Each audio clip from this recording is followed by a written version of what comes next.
Ikunin update. Alright, what's up guys? Welcome back po muli sa aking YouTube channel. So for today's video update, Ikunin update, Janine Gutierrez and Mr. Jericho Rosales update.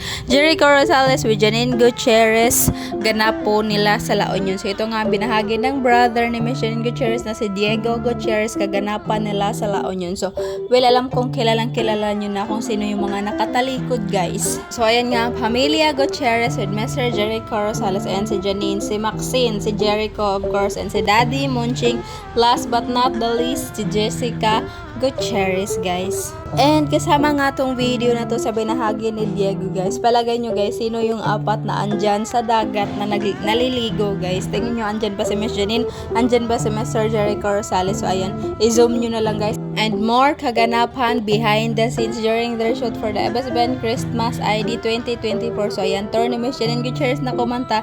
Then may nag-cheer sa gidle, si Tyron De Vera, and ang kanyang best friend na si Lele Atenza.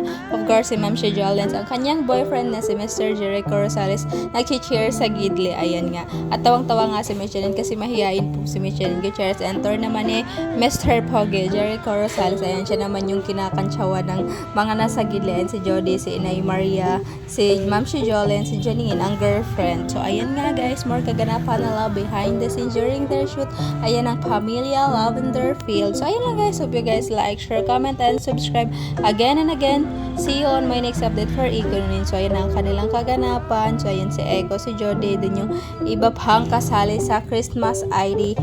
And our story shine this Christmas. Advance Merry Christmas ka pamilya. Ingats! And of course guys, hindi mawawala ang chikahan after the shoot. So ayan, nakipagchikahan nga si Echo and si Miss Jody Santa Maria kay tatay na nasa tricycle nakatira, tapos kasama ang kanyang mga dog. So ayan, Merry Christmas!